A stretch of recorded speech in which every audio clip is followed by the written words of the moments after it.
universal TPMS sensor. Just came in the mail. Had a couple of these and ended up getting the new model. Don't like it at all. So I ended up buying the old model. I need this because I do a lot of traveling and I need to know the immediate pressure in my tow car. And every now and then I drop it, forget it, falls on the ground, breaks. So I buy one probably about once a year. I've accidentally, which it's supposed to be able to be left on the dash, and I had one get fried by the sun. It fried the LCD, so I had to buy a new one. So I buy one about every year, and they always last pretty good. I have the newest model that doesn't, or it takes AAA batteries. I didn't like it, and I'll show you guys why. I actually still have it, and I'll be able to do a side-by-side comparison. But this one is the solar-powered one. It's also rechargeable, and I will have the link in the description. Solar charging, USB charging, pressure monitor. I've never really had the solar charger work because it fried the screen, so I really don't want to put it up there. Temperature model, temperature monitor, which I like it. If I don't drop it on the ground. Color display, anti-high temperature, which sometimes gets annoying, especially on the newest one. Internal, external, built-in voice.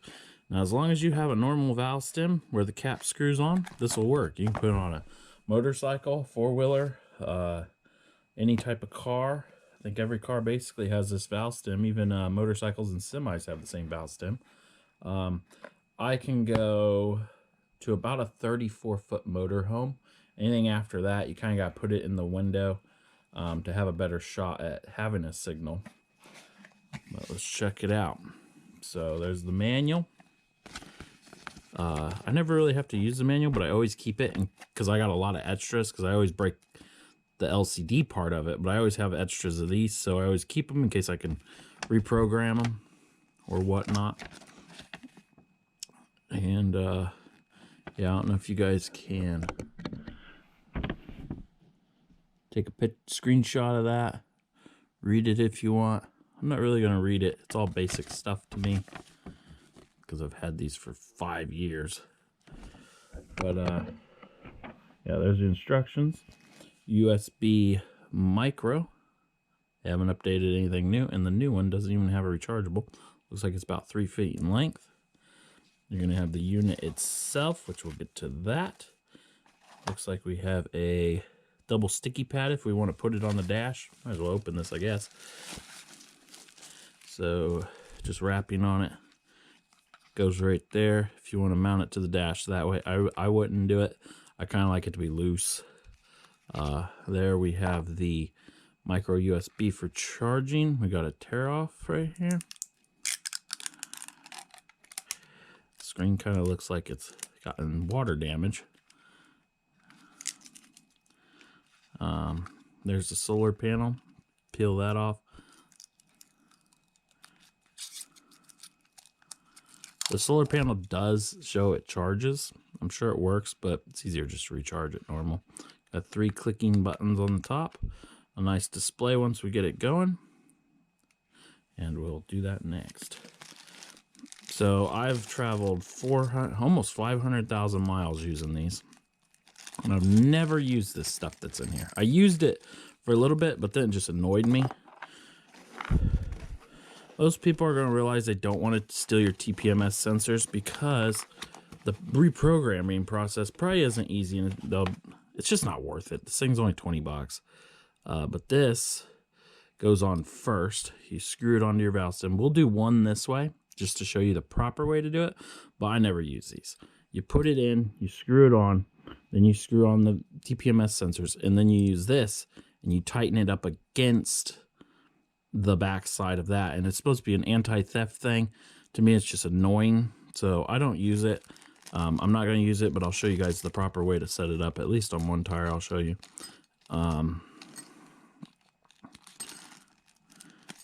Now, I've never had them fly off. You screw them on just a little bit tight to where you feel them, but there's 2 types of these, and I'm pretty sure the bad style isn't produced anymore because I don't see them on eBay or anything. But, oh, and the reason I don't buy like a $200 one is because this fits perfectly in the dash when I drive them. And I like this, and every now and then I'll accidentally leave it in there, and I can't be doing that with an expensive unit. But now on these, they say front right, and each one of them says where they go. If you look in here, that's black. That is actually spongy material, and that seals really good, the black. I had a set that was red down in there. The red was actually plastic, which sealed up, but as you screwed it on, it would push your valve stem against the plastic, no problem, but after you took it off to re-air your tire and you'd pull it in again, it just keep pushing against that plastic. And it eventually made your valve stem a knife, and it cut the plastic, and the valve stem went through the plastic, and within 6 months, these were junk because of that. But what's nice is these are all interchangeable. You can take this out, put it on the next one, but I have not seen that red plastic since. And the black is what you want to look for because that's actually a sponge in there. So we got the front right. I'm just going to pull this out of here. Here we go. Push all these out. We are going to put them on the car. We got front right, front left, FL, right left, rear left, and right rear. And that's where we're going to put them on. Going to power this unit on. It's going to be in Celsius when you first power it on. It does have a bit of juice in it. So I don't go by bar. It's on Celsius and bar. So it's not going to register anything right now, but I'm going to go, I know a little bit about it, but I'm going to push the middle button. Hold it. And it says unit. And one of these buttons is going to make something blink, and that is not the one. Okay, I think I pressed it again, the middle button. Now bar is blinking. Now it's PSI. You guys can see that now it's on PSI. And I'm going to lock that in. Then I'm going to go to the left. Default feet. That's probably for programming. I've never had a program on it. Who knows what that is? That's probably for programming. Who knows? I don't know what most of this is. Okay. So that's when it's low. Where do you want it to start yelling at you? I have, since I put 33 PSI in my car and I travel to where it's really cold, I need it to go off at 25 because it'll actually drop that far. And this one right here is if it's too high, and I actually want mine on 45 PSI. And it'll start beeping at you. There's the unit, and it shows a little Celsius sign. Hopefully you guys can see that. I'm going to change it to Fahrenheit. Lock that in.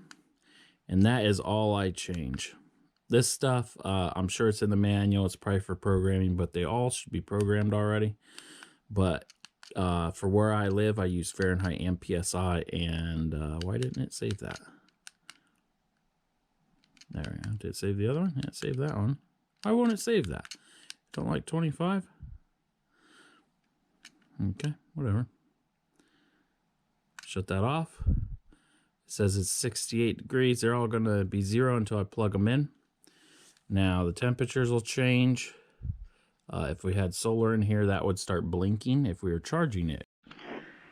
So here we go. Here is the comparison. This is the new unit. It has a solar panel on top, which I could actually live without. Here is the newer units. This is actually an older unit, and then this is the newer unit, but I just got this one last week. Can't stand it. So I searched Facebook, Jesus, eBay really hard and found the old model. And that's what I'm going to stick with. The buttons are black, no problem there, but they're kind of harder to see if it's nighttime and you're trying to look for a reflection. These are also pushed down in a little bit further and feel kind of junky. The display is smaller. It is also, I don't know if you guys can see this. I will turn this away. Can't really see it. Okay. Start turning away. See how you still see 68 PSI, 75? No, that's temperatures. See how you can still see that? And I can actually see better than you. Cameras really don't pick up all that. This one, as soon as you start going away, oh, why does the camera pick it up? The camera can actually see it. I can't. I can't see any of that. It's kind of like the old LCD TVs where you had to be straight on. Somehow the camera can see it, but I cannot. That's pretty wild. Yeah, that's an issue for me because when I'm going down the road, it's actually like over by my radio. So I can't look at it straight on. And this one, I can. I can look at it from all angles. Now, the display being a little bit smaller, that doesn't quite bug me, but not being able to see it from the side really does. Another thing is they did away with the rechargeable. It's not rechargeable. And they just tried to cover it up with a sticker. No problem there. Batteries aren't bad, but the cover is. So, I don't know if you guys can see, it's a little bit, yeah, you can see it's not flush. That's because your car gets very hot. When this sits in my car, it got so hot, it actually warped this. And it warped to where it pulled this latch in, and the latch, this whole thing just fell off. It's obviously cooler now. It's not direct sunlight and in a hot vehicle, and it just fell off. I'm like, what the heck? Another thing is the compartment I hide it in. See how it sticks out really far? If something is to tap that, it pops right off. And I didn't have any problem with it warping. I'm like, as long as the batteries stay in. Well, you try hitting a pothole, try to miss all the potholes, really. Them batteries don't stay in there. As soon as this falls off, which is every 3 miles, once it heats up or something hits that latch, the batteries just fall right out. There's nothing that keeps them in. And obviously they're going to stay in because I'm making a video, but they just fall right out. So if you put tape in there, they ain't going to last either because it's kind of recessed. The batteries are really far in there. So this is awful. This is the bad design. Also, because I haul different motorhomes, this may not bug you as much. I haul longer length units, and sometimes I may not have 2 tires connected the whole time. And I'll put it in the window, just make sure the tire's still there. I stop for brakes and all that. But when it loses connection on this one, it's going to just, it don't even beep because it knows it lost a connection versus losing PSI.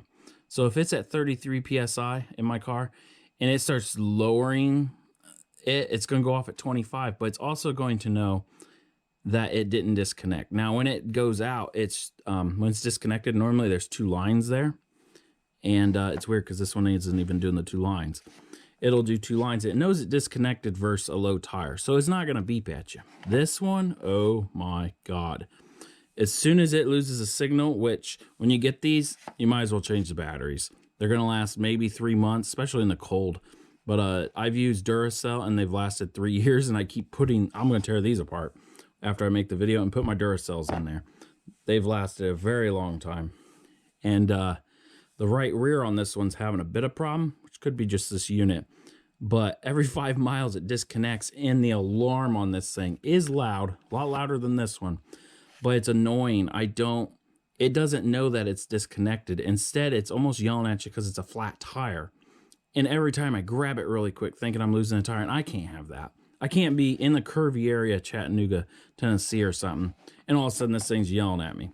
This one will only beep at you if it goes over the, well, them ones we've seen, that could be for the temperature. If the temperature goes too high, which I think it's at 115. I've ran my tires about 118 before out in Vegas, but it'll beep on the settings you have. A low tire, a high tire. You almost can shut the high tire off.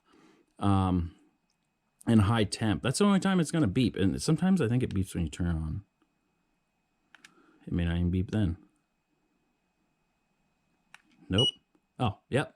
Just a little beep. That's nice. But this one, it's going to scare you. It's going to make it unsafe to drive because it's going to beep for everything. I haven't had a low tire on this one, but I would not get this unit. I would look for the one with the solar panel, bigger display. You can see it from the side, no problems. And yeah, it's super nice. But there's my comparison of why you should get this one over this one, unless you see all the good in this. It is smaller. It's a smaller unit, barely.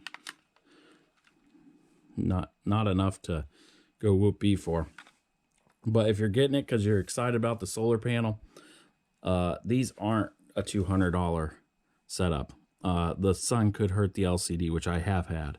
I've seen also ones that look just like this sell for $200, and people are thinking they're getting something better. The only thing I've seen better, because I know some of my friends have the $200 units on units where they don't have to keep moving this into every new vehicle. And this is what's different on it. Well, obviously the display is super nice, can go longer range, maybe for a semi or something. But these are nice. This is all metal right here. It comes out a little bit further. They're kind of bulkier looking. This all looks the same, but it's bulkier here, so it sits away from the tire, maybe a 1/8 of an inch. But I'm sure they're better on the inside. I've never had to tear one apart. But for my job, this is the best thing. So now we're going to go put it on the car, which is a very simple process, but might as well show you guys. It would start blinking, and then it'd show the PSI. Now I'm going to put it side by side with the new one and show you why this one, even though they're both cheapos, why this is the better version. I'm going to go get it for you guys.